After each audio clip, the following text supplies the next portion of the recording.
William Ellison was a strong supporter of the Confederacy. When the Civil War started, Ellison turned his cash crop plantation into a foodstuff farm, providing food to the Confederate Army. Ellison's death, 1861, came with a final wish. 1. His grandson joined a Confederate artillery unit. 2. His family continued supporting the Confederacy throughout the war. The family continued to produce food, contribute money, and invested large portion of their fortune into Confederate bonds until the end of the war. The Ellison's family's wealth didn't diminish after the war. The 1870 federal census shows sons William and Henry Ellison as general merchants with property and real estate valued at $7,560, equivalent to $175,511.46 today. Son William appears in the 1900 federal census as a farmer, and Amelia, Henry's widow, is listed as a landowner. The Ellison plantation still stands today in Statesburg, North Carolina.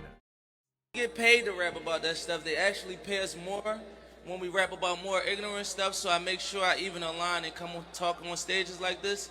But you guys, the NAACP, open up doors for people like me to be able to power forward, because the things that fund us, that don't power me forward. You know, I just make sure, because I know better and I'm at an age point, I'm 36, they power us really from when we 21 to 25, where we really don't know. We get paid to rap about that. All right, Shalom. This is the brother Nahaliah from the GMS Orlando camp. I want to start off by giving all praise, honor, and glory to Yahweh Bahashem, Yahweh Shai Bahashem, Rokah Kodash. Double honors to the apostles and the elders of Great Millstone, who are the elders of Yasher Allah, and a sincere salutation to all you Akim, who are preaching this word and believing this word, and to the Akwat who are believing this word, in all truth and in sincerity. Yahweh is the name of the one they ignorantly call God. Yahweh Shai is the name of the one they ignorantly call Jesus. Bahashem is in the name. Rokah is spirit. Kodash is holy. Akyam is brothers. Akwat is sisters. Shalom means peace, and Yasher Allah is Israel in the ancient Paleo-Hebrew. This is Isaiah chapter 3 and verse 5. And it reads, "And the people shall be oppressed, every one by another, and every one by his neighbor.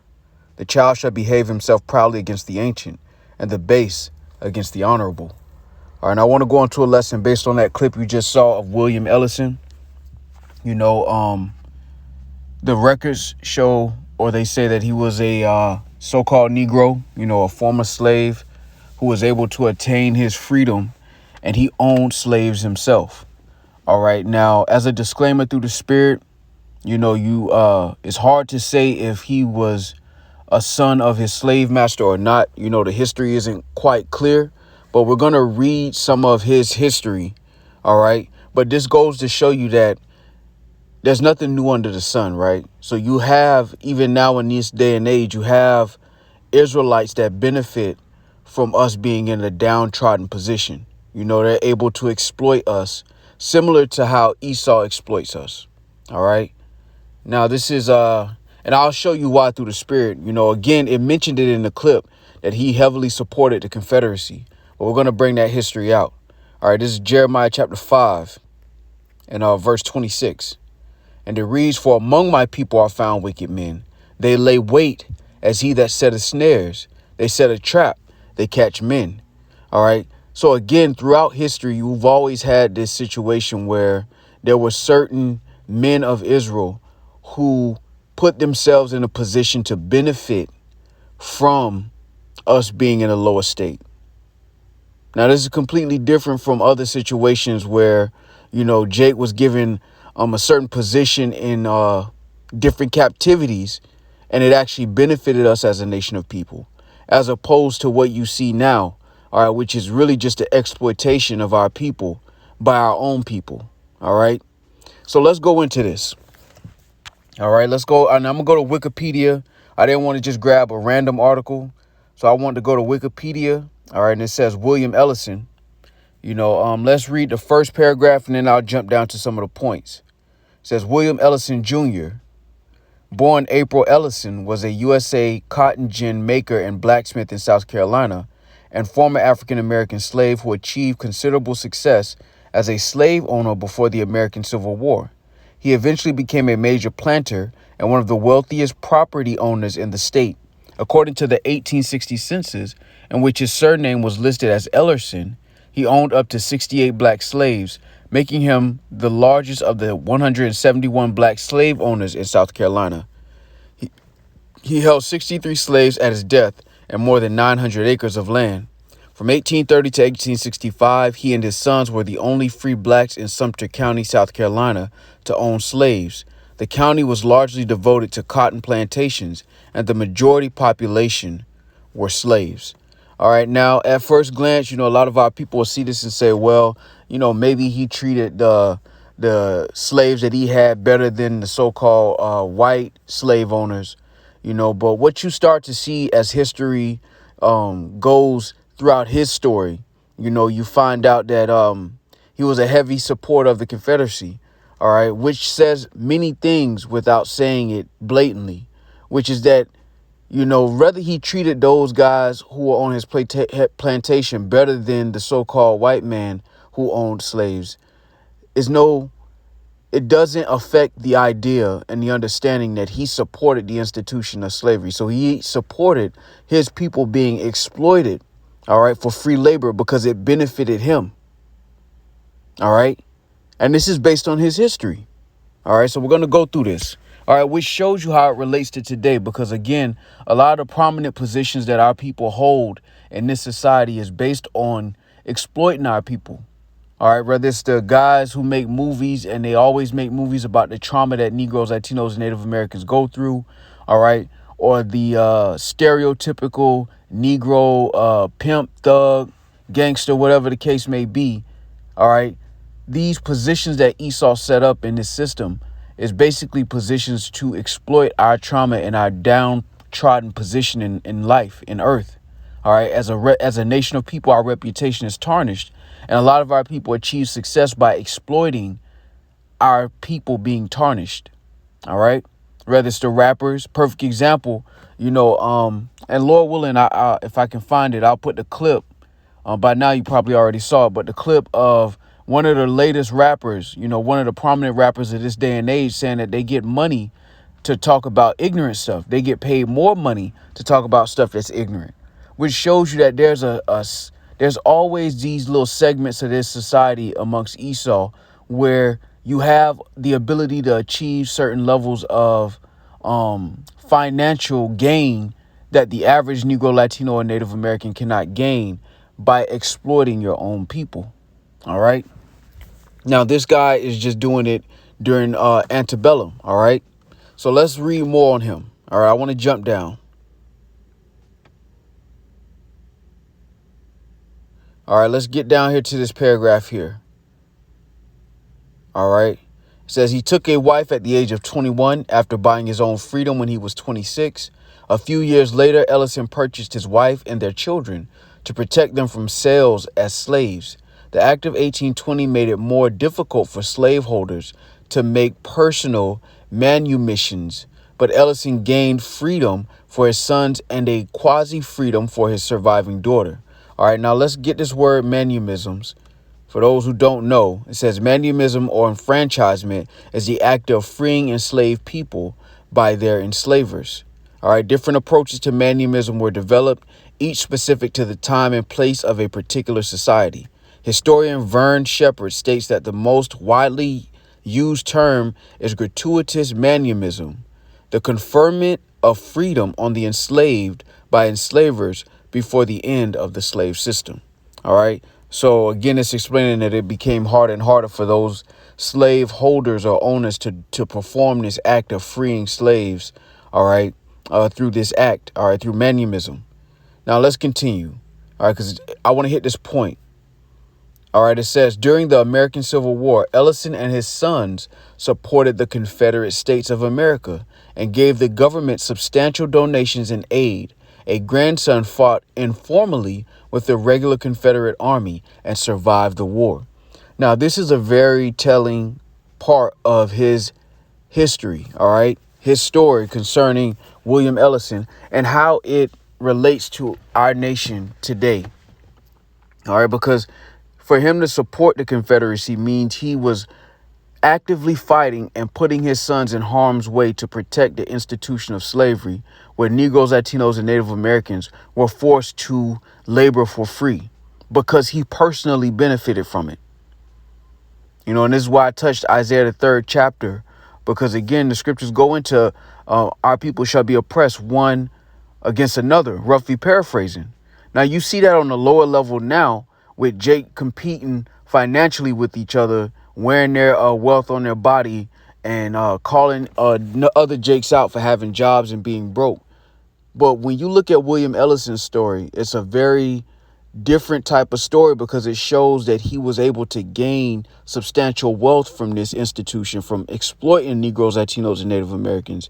And he fought and put his sons in the war to protect that institution.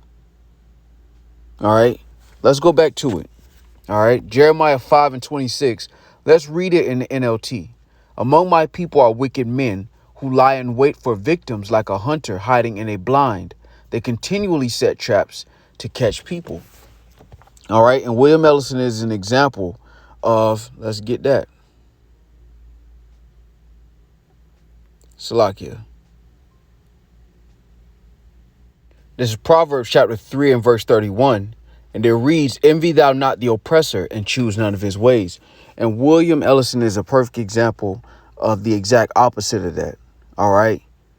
Of Jake cleaving to the ways of Esau Edom, gaining from it and protecting the interests of Esau because of what he stood to gain in that moment, in that lifetime. All right. And this is written again. History is a very telling thing through the spirit because it all goes back to the words of Yahweh Shemel Shai ultimately.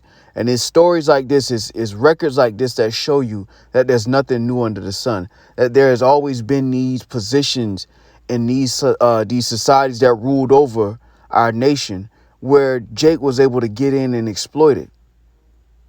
All right. Even when you deal with the Romans, you deal with the Greeks. All right. You deal with the Maccabean revolt. You always had these Jakes that benefited from our downtrodden position, being in captivity, being in a lower state. You always had these guys of our nation who got in it and envied the oppressor. All right. And ultimately gained from us being in a lower state, because for him to donate, all right, and put his son in harm's way to protect the institution shows you how much he cared about his own personal gain outside of the well-being of his people as a whole. All right. Now, again, as a disclaimer, this is assuming that he was an actual Israelite. All right. And not a terror. All right. But it shows you that, again, we're in a time through the spirit now where Esau has created billion-dollar institutions that keep our people in a lower state by selling them false dreams or, all right, by leading them in a path to destruction. OK, because a lot of the music that our people listen to, all right, promotes our own destruction. All right. And again, on one part, you can't really blame Jake, for trying to find some better way to provide for themselves. At the same time, these incentives create certain outcomes. All right. And that's why, again, Esau has set traps, but now he's taught men of our nation to set traps against their own people as well. All right. Real quick, to land back the point about the music, is Proverbs chapter 16 and verse 29. A violent man enticeth his neighbor and leadeth him into the way that is not good. All right. Verse 29 reads in the NLT, violent people mislead their companions, leading them down a harmful path. All right. And again, the scriptures say the righteous is more excellent than his neighbor, but the ways of the wicked seduceth them. Now, on the topic of envy and not your oppressor, when you look at William Ellison, he basically took the Edomite blueprint and ran with it. Matter of fact, I want to hit a point in his story. All right. Real quick. Let me jump down. I think it's toward the bottom.